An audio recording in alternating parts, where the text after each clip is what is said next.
¿Qué tal amigos?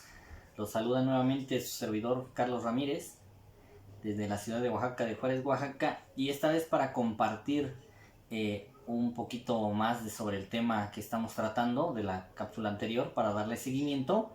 Estamos en la parte del derecho fiscal y vamos a hablar hoy de las fuentes del derecho fiscal. Espero nos acompañen y les gusten, espero sus comentarios, que se suscriban al canal o que puedan seguir esta transmisión. Espero poder contribuir un poquito al desarrollo o a enriquecer los conocimientos que algunos de ustedes ya tienen. Sin más por el momento, comenzamos.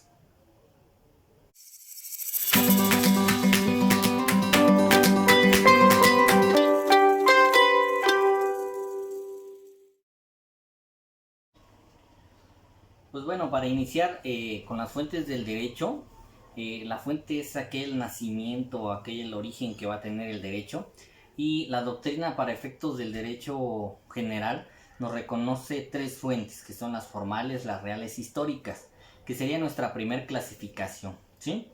Formales, reales e históricas. Las formales se refieren a las que se derivan de un proceso de creación de leyes, y ahorita vamos a desglosar también todas las que componen las fuentes del derecho formal. Tenemos las reales, que son aquellos fenómenos que nos van a dar nacimiento a la norma, y tenemos las históricas, que son aquellos documentos que sirven como base para poder crear el derecho, ¿sí? Entonces, en esta primera clasificación general encontramos las formales, que es donde vamos a ubicar las fuentes principales del derecho, en este caso el derecho fiscal. Y dentro de la clasificación ahora de las fuentes del derecho formales encontramos a la legislación, la costumbre, la jurisprudencia, los principios generales del derecho y la doctrina.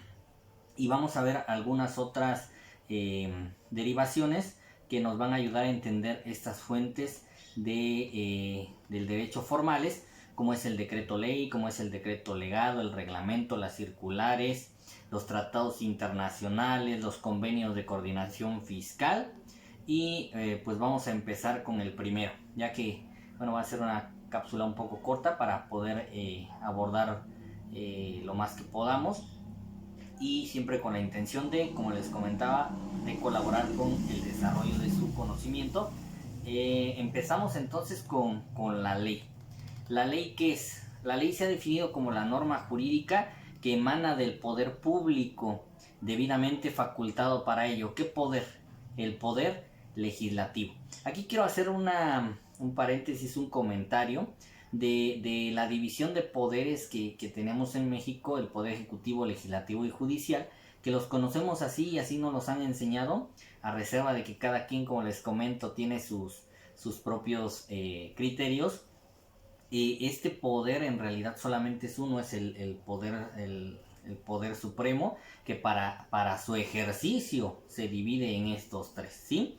Y el legislativo es el que conocemos como el creador de las leyes. Precisamente en este tema de la ley es aquella que emana precisamente de el poder público facultado para ello. ¿Y quién es el facultado para ello? El poder legislativo. ¿Qué características tiene la ley? Tiene tres características: la generalidad, la abstracción y la obligatoriedad, ¿sí? Eso sería nuestro primer fuente del derecho fiscal, fuente formal. ¿Y por qué va a ser general? Porque le va a aplicar sus normas son aplicables no a determinadas personas o actos, sino a una generalidad. Va a ser abstracto porque para aplicarse a casos concretos cuyo número el legislador no puede prever, por lo cual se hace abstracta, o sea que la ley se expresa en supuestos que de realizarse o producirse se concretizan aplicando las consecuencias previstas por la misma.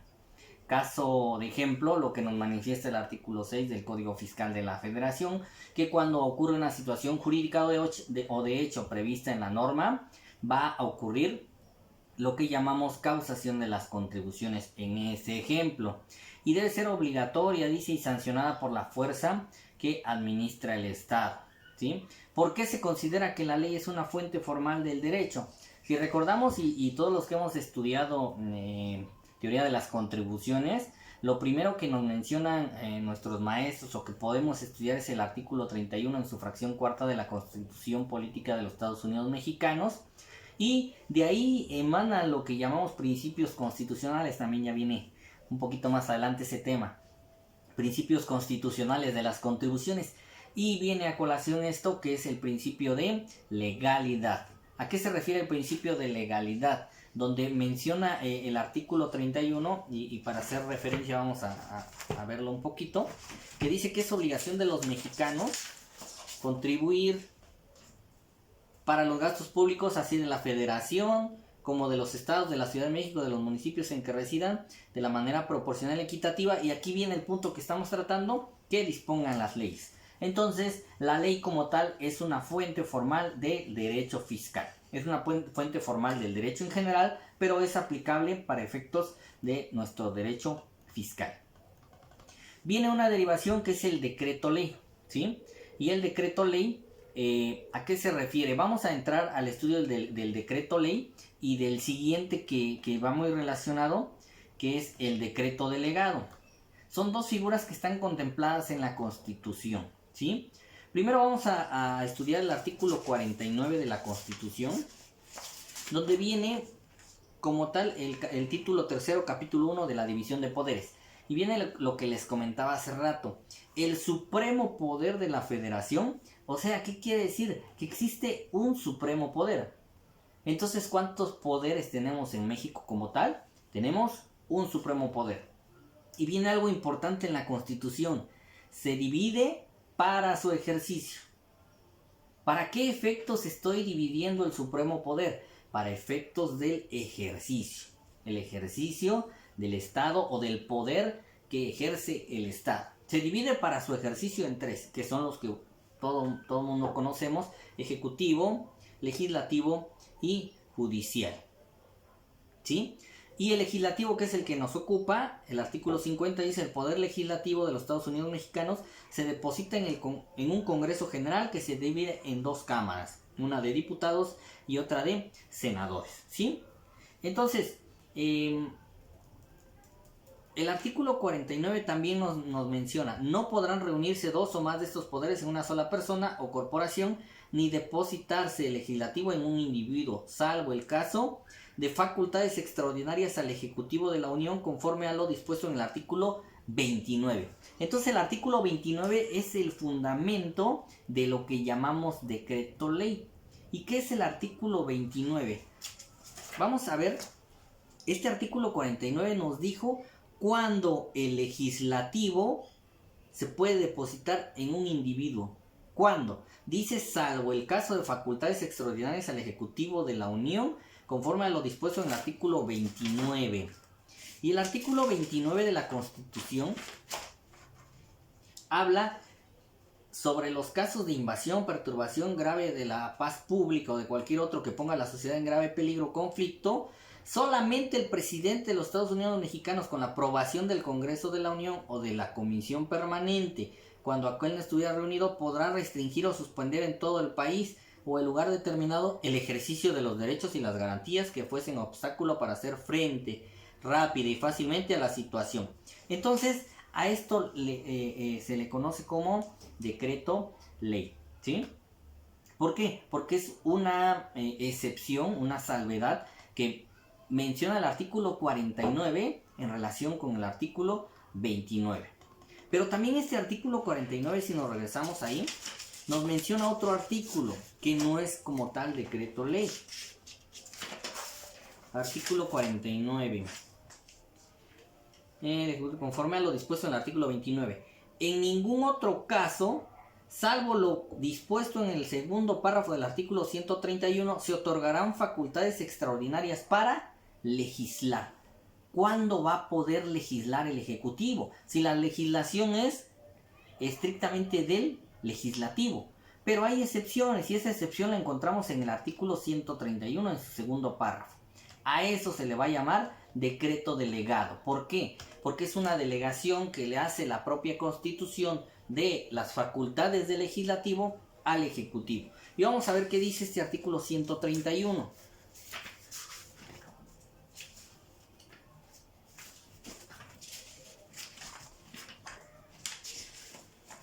Artículo 131.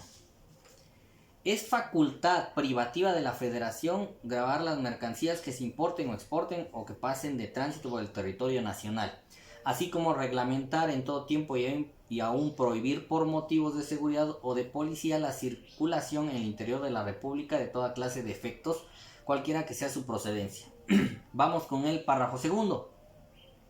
El Ejecutivo podrá ser facultado por el Congreso de la Unión para aumentar, disminuir o suprimir las cuotas de las tarifas de exportación e importación expedidas por el propio Congreso. Le está dando facultades de legislar y para crear otras. Entonces, este decreto delegado lo encontramos justificado en el artículo 131 como una derivación de las fuentes formales del derecho fiscal, ¿sí? Entonces, ya vimos ley, ya vimos decreto ley, ya vimos decreto delegado. Vamos con la siguiente fuente formal, que es el reglamento. El reglamento, ¿quién lo emite? A veces cuando estamos estudiando nuestras leyes fiscales, vemos la ley, vemos su reglamento, ley del IVA y su reglamento, ley de impuesto sobre la renta y su reglamento, y no entendemos a veces la fuerza que tiene la ley en comparación con el reglamento. La primera diferencia de la ley es de que la ley pasa por un proceso legislativo, como su nombre lo dice. Y el reglamento es expedido ¿por quién? Por el Poder Ejecutivo, ¿sí? ¿Y qué es el reglamento? Es el conjunto de disposiciones jurídicas de carácter abstracto, generales y obligatorios. O sea, tienen las mismas características de una ley, que expide el Poder Ejecutivo en uso de una facultad que le es propia. ¿Cuál es la finalidad del reglamento? Facilitar la exacta observancia de las leyes expedidas por el Poder Legislativo, ¿sí? Y el reglamento como tal, formalmente, ¿qué es? Es un acto ejecutivo, porque deriva del Poder Ejecutivo, pero materialmente, ¿qué es? Legislativo, porque crea situaciones jurídicas generales, abstractas y obligatorias como las de la ley. No estoy diciendo que sean ley, ¿eh? Sí, simplemente estoy dividiendo al reglamento en sus dos partes, la parte formal y la parte material. Formalmente es ejecutivo y materialmente se puede concebir como legislativo, ¿sí? Y esta es una fuente formal del derecho donde encontramos su fundamento jurídico en el artículo 89, fracción primera de la Constitución. Dice: las facultades y obligaciones del presidente son las siguientes. 1. Promulgar y ejecutar las leyes que expida el Congreso de la Unión. Ahí viene: proveyendo en la esfera administrativa a su exacta observancia. Ahí viene el fundamento de lo que son los reglamentos, ¿sí? Es un acto formalmente ejecutivo, como les comenté. Ahora, vamos con el siguiente. Las circulares como tal las menciona aquí el autor, bueno, la autora. Sigo tratando el mismo libro de la maestra Refugio. Y por si tienen oportunidad de verlo, ahí también menciona lo que son las circulares, ¿sí? Y las circulares como tal les da el fundamento en el artículo 35 del Código Fiscal de la Federación, pero a criterio propio. Este artículo 35 habla sobre los criterios no vinculativos, ¿sí? Ese lo vamos a obviar. Y bien, la siguiente es la jurisprudencia. Por jurisprudencia, ¿qué podemos entender así de manera sencilla? Es la interpretación que hacen los tribunales competentes sobre la resolución de algunos asuntos. Y esta jurisprudencia es obligatoria que se observe por parte de los tribunales y la pueden emitir en México para efectos fiscales la Suprema Corte de Justicia de la Nación, actuando en pleno o actuando en salas, los tribunales colegiados de circuito y el Tribunal Federal de Justicia Administrativa. Como nota, este tribunal, antes del 18 de julio de 2016 que se publicó su ley orgánica, se llamaba Tribunal Federal de Justicia Fiscal y Administrativa. Le quitaron la palabra fiscal sin embargo sigue conociendo de asuntos fiscales, ¿sí? Entonces la jurisprudencia, esta interpretación que hacen los tribunales, da paso al derecho, es una fuente formal del derecho. La siguiente es los tratados internacionales. Estos los encontramos fundamentados por ahí del artículo 76 de la Constitución. Bueno, encontramos donde se aprueban. Dice, son facultades del Senado a analizar la política exterior desarrollada por el Ejecutivo Federal con base en los informes anuales que el Presidente de la República y el Secretario del Despacho correspondiente rindan al Congreso. Además, aprobar los tratados internacionales y convenciones diplomáticas que el Ejecutivo Federal suscriba, ¿sí? Y también, adicional a esto, en el artículo 133, menciona la jerarquía de los tratados internacionales. Esta Constitución, las leyes del Congreso de la Unión que emanen de ella y todos los tratados que estén de acuerdo con la misma, celebrados y que se celebren por el Presidente de la República con aprobación del Senado, serán ley suprema de toda la Unión, ¿sí? Entonces los tratados internacionales también son una fuente formal del derecho. Vienen los convenios interestatales de coordinación fiscal, que están soportados por una ley que se llama Ley de Coordinación Fiscal, y esta ley le da la facultad a los estados de realizar la administración y el control y recaudación de las contribuciones. Por eso es que los estados, más que nada las secretarías de finanzas de los estados, pueden realizar estas funciones, ya que de acuerdo a esta ley de coordinación fiscal y establecido en el convenio de coordinación fiscal, es que se les dan estas facultades o atribuciones. La costumbre. Como fuente formal, la costumbre, ¿qué es la costumbre? Es una práctica reiterada aceptada por la generalidad y se compone de dos elementos, un objetivo y un subjetivo. El elemento objetivo es la reiteración o la práctica sucesiva de hechos en una sociedad determinada y por un periodo más o menos prolongado. Y la parte subjetiva de la costumbre es la aceptación de la colectividad, la aceptación que le da la sociedad, y por esa aceptación se entiende como una obligatoriedad, que la aplicación de esa costumbre tiene fuerza obligatoria. La doctrina reconoce una división de la costumbre como interpretativa, introductiva y derogativa. Para efectos fiscales solamente nos aplican las dos primeras, la interpretativa y la introductiva. Ahora, la siguiente, ya nos faltan solamente dos fuentes formales. La doctrina. ¿Qué es la doctrina? ¿Dónde encontramos la doctrina? La doctrina son aquellas opiniones que los especialistas, en este caso del derecho fiscal, realizan en sus obras, que pueden ser libros, monografías, artículos, ¿sí? Y esta doctrina, de acuerdo a la autora, se considera una fuente indirecta del derecho fiscal, ya que puede influir en el ánimo del legislador, en la interpretación del legislador, de algunos preceptos que tenga opinión la doctrina, pueden influir en la creación de las leyes. Y por último, los principios generales del derecho. ¿Qué son los principios generales del derecho? Son criterios o ideas que por lo general se plasman en forma de aforismos y cuya eficiencia como norma supletoria de la ley depende del reconocimiento que le dé el legislador. Por ahí encontramos donde hace referencia a la Constitución en el artículo 14. El artículo 14 menciona ahí en su párrafo cuarto: en los juicios de orden civil, la sentencia definitiva deberá ser conforme a la letra o la interpretación jurídica de la ley, y a falta de esta se fundará en los principios generales del derecho. Ahí encontramos cómo la Constitución reconoce los principios generales del derecho como auxiliares o que se apliquen a falta de la interpretación jurídica de alguna ley. Bueno, de la ley, en este caso del 14, que menciona los juicios de orden civil.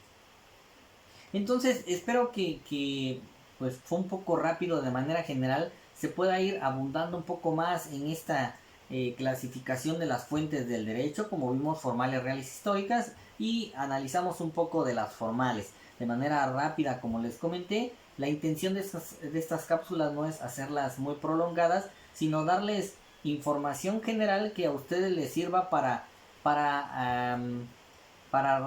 resaltar ahí la inquietud que tengan ustedes en investigar más, en estudiar estos elementos y poderse formar el criterio propio.